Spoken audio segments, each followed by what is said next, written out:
ಸರ್ಕಾರ ರೈತರ ಜಮೀನು ಕಬಳಿಕೆ ಮಾಡಿ ವಕ್ಫ್ ಬೋರ್ಡ್ ಎಂದು ನೋಟಿಸ್ ಕೊಡ್ತಾ ಇರುವುದನ್ನು ಖಂಡಿಸಿ ನಮ್ಮ ಭೂಮಿ ನಮ್ಮ ಹಕ್ಕು ಎನ್ನುವ ಘೋಷಣೆಯೊಂದಿಗೆ ಬೆಳಗಾವಿಯ ಬಿಜೆಪಿ ಕಾರ್ಯಕರ್ತರು ಶುಕ್ರವಾರ ಚೆನ್ನಮ್ಮ ವೃತ್ತದಿಂದ ಪ್ರತಿಭಟನೆ ನಡೆಸಿ ಜಿಲ್ಲಾಧಿಕಾರಿಗೆ ಮನವಿಯನ್ನ ಸಲ್ಲಿಸಿದರು. ರೈತರ ಜಮೀನುಗಳು ವಕ್ಫ್ ಬೋರ್ಡ್ಗೆ ಸೇರಿದ್ದು ಎಂದು ನೋಟಿಸ್ ನೀಡಿರುವ ರಾಜ್ಯ ಸರ್ಕಾರ ಆ ನೋಟಿಸ್ ಹಿಂಪಡಿತೇವೆ ಎಂದು ಸರ್ಕಾರ ಹೇಳಿದ್ರೂ ಇಲ್ಲಿಯವರೆಗೆ ಸರಿಪಡಿಸುವ ಗೋಜಿಗೆ ಹೋಗದೇ ಇರುವುದು ದೊಡ್ಡ ದುರಂತ ಎಂದು ಪ್ರತಿಭಟನಾಕಾರರು ಆಕ್ರೋಶವನ್ನ ವ್ಯಕ್ತಪಡಿಸಿದ್ರು. ಇನ್ನು ಈ ಬಗ್ಗೆ ಸಂಜಯ್ ಪಾಟೀಲ್ ಮಾತನಾಡಿದ್ರು. ವಾಲ್ಮೀಕಿ ಇರಬಹುದು, ಈ ಸಾಕಷ್ಟು ಈಗ ಇಲ್ಲಿ ನಮ್ಮ ಬೆಳಗಾವಿಯಲ್ಲಿ ಒಬ್ಬ ತಹಸೀಲ್ದಾರ್ ಆಫೀಸ್ನಲ್ಲಿ ಆಗುವಂತ ಆತ್ಮಹತ್ಯೆ ಇರಬಹುದು. ಈ ತರ ಬರೀ ಕೆಟ್ಟ ಕೆಲಸದಲ್ಲಿ ಮುಳುಗೋಗಿದಂತ ಸರ್ಕಾರ ಮತ್ತೊಂದು ಕೆಟ್ಟ ಕೆಲಸ ಮಾಡ್ಲಿಕ್ಕೆ ಮುಂದೆ ಬಂದಿದೆ. ಕಾನೂನು ಮುಖಾಂತರ ರೈತರ ಭೂಮಿ ನೂರಾರು ವರ್ಷ ಅಲ್ಲಿ ಆ ಭೂಮಿಯಲ್ಲಿ ಕೆಲಸ ಮಾಡ್ತಾ ಇದ್ದಾರೆ. ಅವ್ರ ಭೂಮಿಯಲ್ಲಿ ಬೀಜ ಬಿತ್ತುತ್ತಾ ಇದ್ದಾರೆ. ಎಲ್ಲ ಕೆಲಸ ಏನೇನು ಮಾಡ್ಬೇಕು ರೈತರಾಗಿ ಅದೆಲ್ಲ ಮಾಡುವಾಗ ಈಗ ಅಚಾನಕ ವಕ್ಫ್ ಬೋರ್ಡ್ ದವರ ನೋಟಿಸ್ ಕೊಟ್ಟ ಆ ಭೂಮಿ ಹೊಡೆಯುವಂತ ಕೆಲಸ ಈ ಸರ್ಕಾರ ಮಾಡ್ತಾ ಇದೆ. ಈ ದೇಶ ಭಾರತ ದೇಶ, ಇಲ್ಲಿರುವಂತ ಪ್ರತಿಯೊಬ್ಬ ರೈತರಿಗೆ ನ್ಯಾಯ ಸಿಗಬೇಕು. ಇಲ್ಲಿ ನಾವು ಜಾತಿ ಮಾಡ್ತಾ ಇಲ್ಲ, ಯಾವ ಒಂದು ಜಾತಿ ವಿರೋಧ ಇದು ಹೋರಾಟ ಅಲ್ಲ. ಈ ಹೋರಾಟ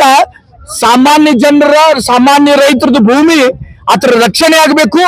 ಅದಕ್ಕೆ ಕರ್ನಾಟಕದಲ್ಲಿ ಇರುವಂತ ಸಿದ್ದರಾಮಯ್ಯ ಸರ್ಕಾರ ಏನು ನೋಟಿಸ್ ಕೊಟ್ಟಿದ್ರೆ ಅವೆಲ್ಲ ನೋಟಿಸ್ ವಾಪಸ್ ತಕ್ಕೊಳ್ಳೋ ಜೊತೆಗೆ ಮುಂದೆ ನಾವು ಈ ತರ ಕ್ರಮ ಯಾವುದು ತಗೋದಿಲ್ಲ, ರೈತರ ಭೂಮಿ ರೈತರಿಗೆ ಇರ್ತೈತೆ ಅಂತ ಒಂದು ಆದೇಶ ಕೂಡ ಮಾಡಬೇಕು.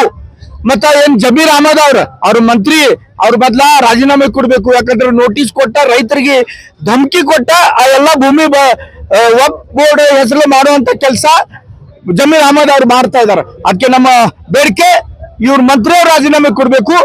ರೈತರ ಭೂಮಿ ಯಾವ್ದು ತೊಂದರೆ ರೈತರಿಗೆ ಕೊಡಲ್ದ ಅದು ವಾಪಸ್ ಅವ್ರಿಗೆ ಉಳಿಬೇಕಂತ ಒಂದು ಆದೇಶ ಮುಖ್ಯಮಂತ್ರಿ ಮಾಡ್ಬೇಕಂತ ನಮ್ಮ ಬೇಡಿಕೆ. ಮತ್ತೆ ಮಾಡ್ಲಿಲ್ಲ ಅಂದ್ರೆ ನಮ್ದು ಹೋರಾಟ ಇದಕ್ಕಿಂತ ಉಗ್ರ ರೂಪ ಧಾರಣ ತಗೋತಿದೆ. ಅದಕ್ಕೆ ಇದು ಒಂದ ಎಚ್ಚರಿಕೆ ಅಂತ ಇವತ್ತು ನಾವು ಇಡೀ ಕರ್ನಾಟಕದಲ್ಲಿ ನಮ್ಮ ರಾಜ್ಯಾಧ್ಯಕ್ಷ ವಿಜೇಂದ್ರ ಅವರ ನೇತೃತ್ವದಲ್ಲಿ ಪ್ರತಿಯೊಂದು ಜಿಲ್ಲಾ ಮಟ್ಟದಲ್ಲಿ ಈ ತರ ಹೋರಾಟ ಮಾಡ್ತಾ ಇದೀವಿ. ಈ ಹೋರಾಟದ ಉದ್ದೇಶ ರೈತರಿಗೆ ನ್ಯಾಯ ಸಿಗಬೇಕು. ಮಂದಿರಗಳ ಮಠಗಳ ಭೂಮಿಗಳನ್ನು ವಕ್ಫ್ ಬೋರ್ಡ್ ಹೆಸರು ಮಾಡ್ಕೊಂತ ಕೆಲಸ ಮಾಡ್ತಾ ಇದ್ದಾರೆ. ಇದು ಅನ್ಯಾಯ, ಜನರ ಮೇಲೆ ಮಾಡುವಂತ ಒಂದು ದೊಡ್ಡ ದಬ್ಬಾಳಿಕೆ ಅಂತ ತಿಳ್ಕೊಂಡ ಭಾರತೀಯ ಜನತಾ ಪಾರ್ಟಿ ಇವತ್ತು ಉಗ್ರ ಹೋರಾಟ ಮಾಡಿ ರೈತರಿಗೆ ಮತ್ತು ಜನರಿಗೆ ನ್ಯಾಯ ಕೊಡುವಂತ ಕೆಲಸ ಮಾಡ್ಲಿಕ್ಕೆ ನಾವು ಪ್ರಯತ್ನ ಮಾಡ್ತಾ ಇದೀವಿ.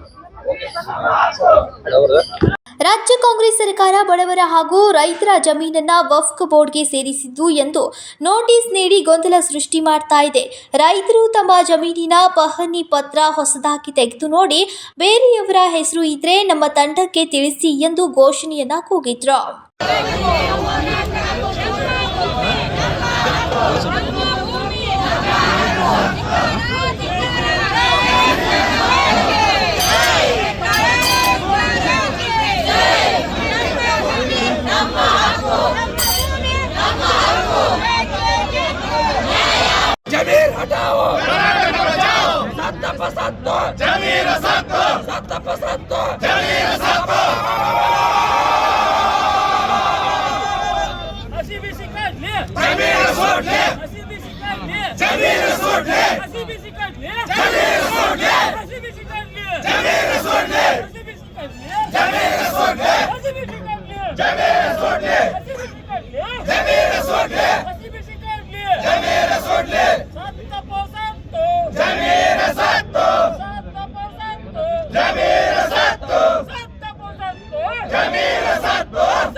ಇನ್ನು ಈ ಬಗ್ಗೆ ಸುಭಾಷ್ ಪಾಟೀಲ್ ಮಾತನಾಡಿದ್ರು.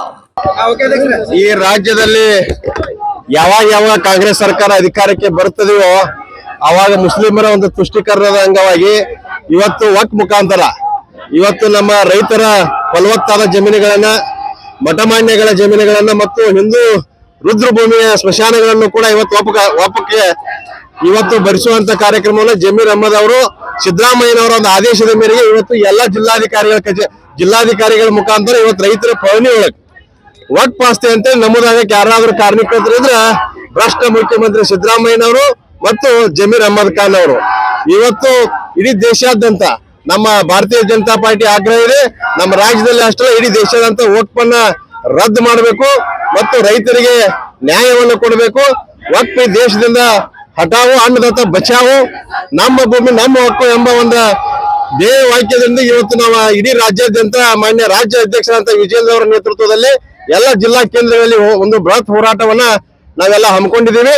ಮತ್ತು ಇವತ್ತು BPL ಕಾರ್ಡ್ 12 ಲಕ್ಷ ಇರ್ತಕ್ಕಂಥ BPL ಕಾರ್ಡ್ಗಳನ್ನ 5 ಲಕ್ಷ BPL ಕಾರ್ಡ್ಗಳನ್ನ ಇವತ್ತು ಭ್ರಷ್ಟ ಕಾಂಗ್ರೆಸ್ ಸರ್ಕಾರ ಬಡವರ ಮೇಲೆ ಮತ್ತೆ ಬರೀ ಇರ್ತಾ ಇದೆ. BPL ಕಾರ್ಡ್ಗಳನ್ನ ರದ್ದು ಮಾಡ್ತಾ ಇದೆ. ಆ BPL ಕಾರ್ಡ್ ರದ್ದು ಮಾಡುವುದರ ಮುಖಾಂತರ ಈ ಗ್ಯಾರಂಟಿ ಯೋಜನೆಗಳನ್ನು ನಿಲ್ಲಿಸುವಂತ ಒಂದು ಹುನ್ನಾರವನ್ನ ಈ ಸರ್ಕಾರ ಮಾಡ್ತಾ ಇದೆ. ಮತ್ತು ಇದಕ್ಕೆ ನೇರ ಹೊಣೆ ಸಿದ್ದರಾಮಯ್ಯನವರು. ಯಾಕಂದ್ರೆ ಏನು ಗ್ಯಾರಂಟಿ ಅಂತ ಏನು ಘೋಷಣೆ ಮಾಡಿದ್ರು, BPL ಕಾರ್ಡ್ ರದ್ದು ಮಾಡುವ ಮುಖಾಂತರ ಗ್ಯಾರಂಟಿಗೆ ಕೊಕ್ಕೆಯನ್ನು ಇವತ್ತು ಈ ಸರ್ಕಾರ ಹಾಕ್ತಾ ಇದೆ. ಮತ್ತು ಮುಂಬರುವಂತ ದಿನದೊಳಗೆ 1974ರಲ್ಲಿ ಗೆಜೆಟ್ ಏನಾಗಿದೆ, ಗೆಜೆಟ್ ಅನ್ನು ಸಂಪೂರ್ಣವಾಗಿ ರದ್ದುಪಡಿಸಬೇಕು. ಆ ಸಂಪೂರ್ಣವಾಗಿ ರದ್ದುಪಡಿಸಿದಾಗ ಮಾತ್ರ ಒಂದು ಹೋರಾಟಕ್ಕೆ ಜಯ ಆಗ್ತದೆ. ಆ ಯಾವಾಗ ರದ್ದುಪಡಿಸುವ ಮಟ್ಟ ನಿರಂತರವಾಗಿ ಭಾರತೀಯ ಜನತಾ ಪಾರ್ಟಿ ಉಗ್ರವಾದಂತ ಹೋರಾಟವನ್ನ ಮಾಡ್ತಾ ಇದೆ. ಮತ್ ಇವತ್ತು ಸರ್ಕಾರದ ವೈಫಲ್ಯ ಏನಂದ್ರ ತಹಶೀಲ್ದಾರ್ ಕಚೇರಿ ಒಳಗೆ ಯರವಣ್ಣವರೊಬ್ಬ ಸರ್ಕಾರಿ ಪ್ರಾಮಾಣಿಕ ನೌಕರ ಆತ್ಮಹತ್ಯೆ ಮಾಡ್ಕೊಂಡ್ರು ಕೂಡ ಇವತ್ತು ಸರ್ಕಾರ ಆರೋಪಿಗಳನ್ನ ರಕ್ಷಣೆ ಮಾಡ್ತಾ ಇದೆ. ಆರೋಪಿಗಳನ್ನ ರಕ್ಷಣೆ ಮಾಡಿ ಆರೋಪಿಗಳನ್ನ ಬಂಧಿಸದೆ ಅಲ್ಲಿಯೂ ಕೂಡ ಪೊಲೀಸ್ ವೈಫಲ್ಯ ಇದೆ. ಒಬ್ಬ ಮಂತ್ರಿಯ ಮಾತು ಕೇಳಿ ಪೊಲೀಸ್ ಅಧಿಕಾರಿಗಳು ಅವ್ರನ್ನ ಆರೋಪಿಗಳನ್ನ ಅರೆಸ್ಟ್ ಮಾಡ್ಲಿಲ್ಲ. ಆ ಆರೋಪಿಗಳು ಹೊರಗಿನಿಂದ ಜಾಮೀನು ತಗೊಂಡು ಹೀರೋನಿಗಂತ ಇವತ್ತು ತಹಶೀಲ್ದಾರ್ ಕಚೇರಿಗೆ ಆಗಮಿಸಿ ಡ್ಯೂಟಿ ಮಾಡ್ತಾರ ಅವ್ರು. ಅಂದ್ರೆ ಸರ್ಕಾರದ ಯಾರ್ದು ಅಂಜಿಕಿಲ್ಲ ಅವ್ರಿಗೆ. ಅಂದ್ರೆ ಇವತ್ತು 7 ಜನ ಇವತ್ತು ಸರ್ಕಾರಿ ನೌಕರರು ಆತ್ಮಹತ್ಯೆ ಮಾಡ್ಕೊಂಡ್ರು ಕೂಡ ಯಾರ ಮೇಲೆ ಒಂದು ಕೇಸ್ ಹಾಕ್ಲಿಲ್ಲ. ಯಾರ ಕಾರ್ಯಕರ್ತ ಸರಿಯಾದ ತನಿಖೆ ಆಗ್ಲಿಲ್ಲ. ಹಿಂದೆ PSI ಆತ್ಮಹತ್ಯೆ ಮಾಡ್ಕೊಂಡ ಅದ್ರ ಕೂಡ ಶಾಸಕರ ಮೇಲೆ FIR ಹಾಕಿದ್ರು, ಅವ್ರ ಮೇಗೂ ಕ್ರಮ ಆಗ್ಲಿಲ್ಲ. ಮುಂದೆ ಈಗ ಚಂದ್ರಶೇಖರ್ ನಮ್ಮ ST ನಿಗಮದ ಚಂದ್ರಶೇಖರ್ ಅವರು ಶಿವಮೊಗ್ಗದೊಳಗೆ ಆತ್ಮಹತ್ಯೆ ಮಾಡ್ಕೊಂಡ್ರ. ಆದ್ರೆ ಅವತ್ತು ಇಡೀ ಎಂಟ್ರಿ ಹಾಕಿರಿಂದ ಅವತ್ತು ಅರೆಸ್ಟ್ ಮಾಡ್ತೀವಿ. ಆದ್ರೆ ಅದು ಕೂಡ ಸರ್ಕಾರ ಅವ್ರನ್ನು ಕೂಡ ಅರೆಸ್ಟ್ ಮಾಡ್ತಿರ್ಕಿಲ್ಲ. ಸರ್ಕಾರ ಒಂದು SIT ರಚನೆ ಮಾಡ್ತಿತ್ತು, ಅವ್ರನ್ನು B ರಿಪೋರ್ಟ್ ಹಾಕಿ ದೋಷ ಮುಕ್ತವನ್ನು ಮಾಡ್ತಿತ್ತು. ಯಾವಾಗ ಇಡಿ ಅರೆಸ್ಟ್ ಮಾಡಿದಾಗ ಅರೆಸ್ಟ್ ಆಗಿದ್ದಾರೆ. ಈಗ ಮತ್ತೆ ಸಿದ್ದರಾಮಯ್ಯ ಹೇಳ್ತಾರೆ B ನಾಗೇಂದ್ರ ಸಚಿವ ಸಂಪುಟ ಹೇಳ್ತಾರೆ. 187 ಕೋಟಿ ಹಗರಣ ಮಾಡಿದಂತ ಒಬ್ಬ ಮನುಷ್ಯ B ನಾಗೇಂದ್ರ ಮತ್ತೊಂದು ಸಚಿವ ಸಂಪುಟದಲ್ಲಿ ಎಲ್ಲಿದೆ ನ್ಯಾಯ? ಇದು ಸರ್ಕಾರ ಯಾವ ಕಡೆ ಹೊಂಟಿದೆ? ಸರ್ಕಾರ ವಿಚಾರ ಮಾಡಬೇಕು. ಇವತ್ತು ಜನಸಾಮಾನ್ಯರು ಸರ್ಕಾರದ ವಿರುದ್ಧ ಆಕ್ರೋಶ ಆಗ್ತಾ ಇದ್ದಾರೆ. ಒಂದು ಕಡೆ ಬಡವರ BPL ಕಾರ್ಡ್ ರದ್ದು ಮಾಡುದು, ಇನ್ನೊಂದು ಕಡೆ ಭ್ರಷ್ಟಾಚಾರ ಬ್ರಹ್ಮಾಂಡಗಳ ಮಾಡುವಂತ ನಾಯಕರಿಗೆ ಸಪೋರ್ಟ್ ಮಾಡುದು, ಇಲ್ಲಿ ಆತ್ಮಹತ್ಯೆ ಮಾಡ್ಕೊಂಡ್ರೆ ಆರೋಪಿಗಳನ್ನು ರಕ್ಷಣೆ ಮಾಡುದು.